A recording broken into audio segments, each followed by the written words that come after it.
प्रत्येक मतलब जो मुस्लिम जो थे उनके लिए क्या किया, एक मदरसा की स्थापना किया उनके शिक्षा दीक्षा के लिए। ठीक है, तो बड़ी यहाँ बहुत बड़ी बात यहाँ पे आ रही है आज की डेट में कि देखिए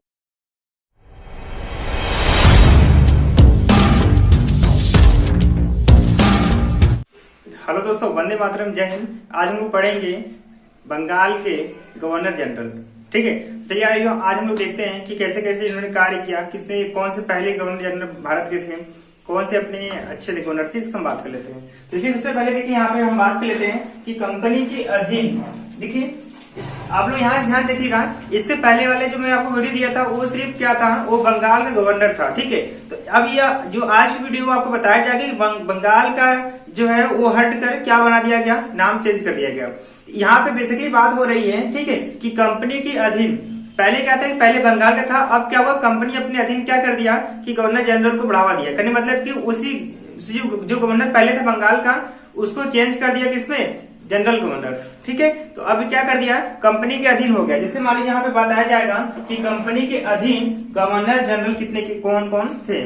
ठीक है, तो सबसे पहले बात की जाती है कि किसके तहत, ठीक है, किसके तहत जो गवर्नर को हटा दिया गया था, तो किसके तहत देखिए यहाँ पे रेगुलेटिंग एक्ट 1773, रेगुलेटिंग एक्ट 1773 ईस्वी के तहत ईस्वी में क्या कर दिया गया, कहा गया कि बंगाल के जो गवर्नर है, इसके पहले वाले में वीडियो को बनाया था उसमें मैं बताया था कि बंगाल का गवर्नर कौन था, तो रॉबर्ट जो थे बंगाल गवर्नर थे।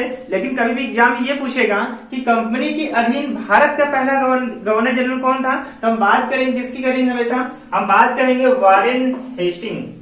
ठीक है, वारेन हेस्टिंग की हम बात कर लेंगे। ठीक है, आप लोग ये ध्यान दीजिएगा, क्वेश्चन दो तरह से पूछता है, एक तो पूछता है भारत का कौन है, एक पूछता है बस गवर्नर जनरल की गवर्नर कौन था। तो बंगाल का पूछे गवर्नर तो रॉबर्ट का नाम लेंगे, जब पूछेगा भारत के गवर्नर जनरल कौन थे तो हम नाम लेंगे वारेन का नाम लेंगे। इतना तक क्लियर है, यहाँ तक आप क्लियर होना चाहिए। इसके बाद हम बात करते हैं, यहाँ बताया गया देखिए रेगुलेटिंग एक्ट 1773 ईस्वी अकॉर्डिंग बंगाल के गवर्नर को अब अंग्रेजी क्षेत्रों का गवर्नर जनरल बना दिया गया। यहाँ तक बात समझ आ रही है, कहने मतलब है कि 1773 में क्या कर दिया गया कि जो बंगाल गवर्नर था उस पद को हटा दिया गया। अब क्या कर दिया 1773 में कि अब बंगाल का गवर्नर नहीं रहेगा, अब क्या रहेगा, कंपनी के अधीन अब हम उस पद को क्या कहेंगे, गवर्नर जनरल। कहने मतलब 1773 के बाद क्या कर दिया गया, गवर्नर पर हटाकर गवर्नर जनरल ला दिया गया। ठीक है, यहाँ तक। इसके बाद क्या किया गया, तो अब इसका कार्यकाल, ठीक है, तो जो इसका कार्यकाल मतलब कि गवर्नर जनरल कार्यकाल जो है 5 वर्ष का कर दिया गया, मतलब कि अब 5-5 साल रहेंगे। ठीक है, इससे पहले वो इस्तीफा दे सकते हैं या फिर जा सकते हैं। ठीक है, लेकिन जो काम किया दिया गया इनको कि आप 5 साल मैक्सिमम 5 साल आप रह सकते हैं, अगर आपको जाना तो आप इस्तीफा देके जा सकते हैं। ठीक है, इसके बाद क्या दिया गया देखिए यहाँ पे, इसके बाद मद्रास और मुंबई को, जिस समय मद्रास और मुंबई का जो भी गवर्नर जनरल था, जो भी गवर्नर था, उसको क्या कर दिया गया, गवर्नर के अधीन कर दिया गया। बात याद समझिएगा, जो मद्रास और मुंबई की जो यहाँ पे जो व्यवस्था थी वहां के, उनके अधीन इनको सभी को कर दिया गया। ठीक, अधीन कर दिया गया। किसके किसके, मद्रास और मुंबई के। तो मद्रास और मुंबई के जो गवर्नर थे, कहने मतलब है कि पहले 1773 से पहले जो मद्रास और मुंबई में गवर्नर बैठे थे उन्हीं को क्या कर दिया गया, सौंप दिया गया, उनको गवर्नर जनरल बना दिया गया। ये बात बताई जा रही है। इसके बाद क्या हुआ, अगर आपसे ये पूछेगा, देखिए यहाँ बात बता दिया गया है, आपसे पूछेगा प्रथम भारत में कंपनी के अधीन, क्वेश्चन आपसे ऐसे पूछा गया है कि प्रथम भारत में कंपनी के अधीन प्रथम गवर्नर जनरल कौन था, तो कौन था, वारेन हेस्टिंग। ठीक है, कब बनाया गया था, 1774 से लेकर 1785 तक। मतलब कि करने मतलब कि वारेन हेस्टिंग को क्या कर दिया गया कि भारत का पहला जनरल गवर्नर नियुक्त किया गया। आप लोग याद रखिए इस चीज को। फिर कब किया गया, सन 1774 से लेकर 1785 तक। अब यहाँ बात समझने लगेगा आपको है।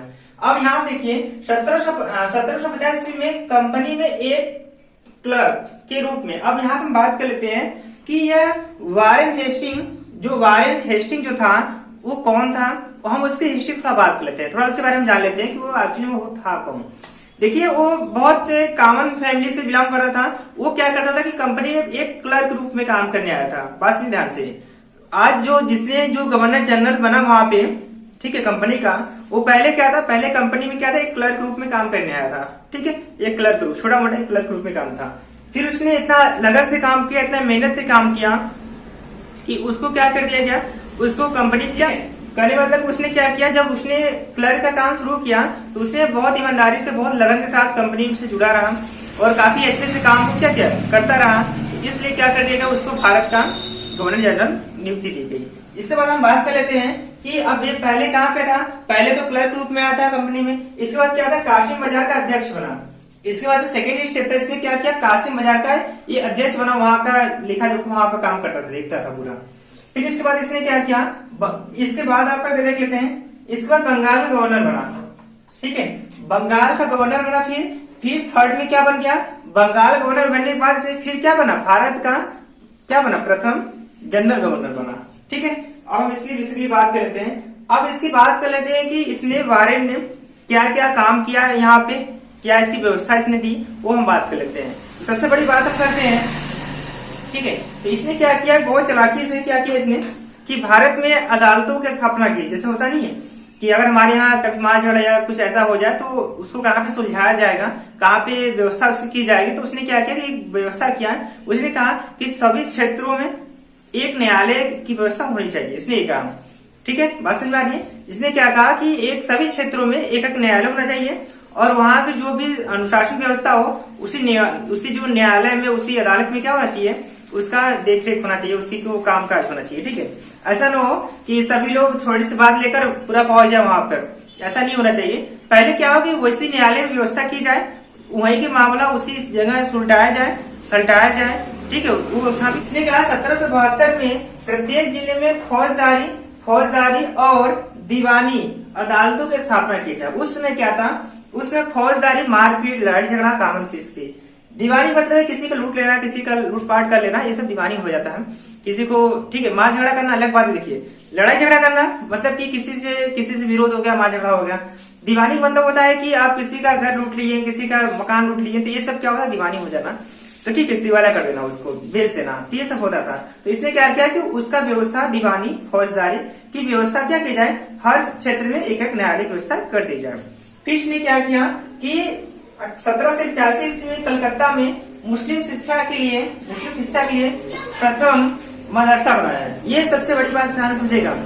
इसने वारे ने क्या किया, वारे ने कहा कि प्रत्येक मतलब जो मुस्लिम जो थे उनके लिए क्या किया, एक मदरसा की स्थापना किया, उनके शिक्षा दीक्षा के लिए। ठीक है, तो यहाँ बहुत बड़ी बात यहाँ पे आ रही है आज की डेट में कि देखिए, इसने सबसे पहले इसने क्या किया कि जो हेस्टिंग था उसने क्या किया, व्यवस्था किया, मुस्लिमों के लिए एक मदरसा की स्थापना किया। ठीक है, कब किया, 1782 में।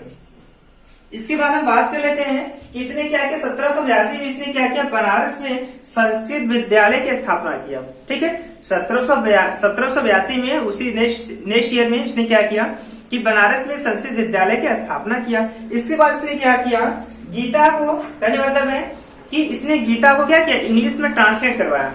ठीक है, तो अपने शासनकाल में इसने क्या किया, गीता को इंग्लिश में ट्रांसलेट करवाया था। तो इसने क्या किया कि 1784 में एक विद्रोह हुआ। विद्रोह के तहत ये बहुत परेशान हो गया उसमें, और उसने क्या कर दिया कि गवर्नर जनरल से इस्तीफा दे दिया। इस्तीफा देकर यह ब्रिटेन लौट गया। वहां पर जब गया तो लोगों ने क्या किया कि इस पे क्या कर दिया, इसको मुकदमा चलाने लगे लोग। ठीक है, इस पे महाभियोग सब लगा दिए।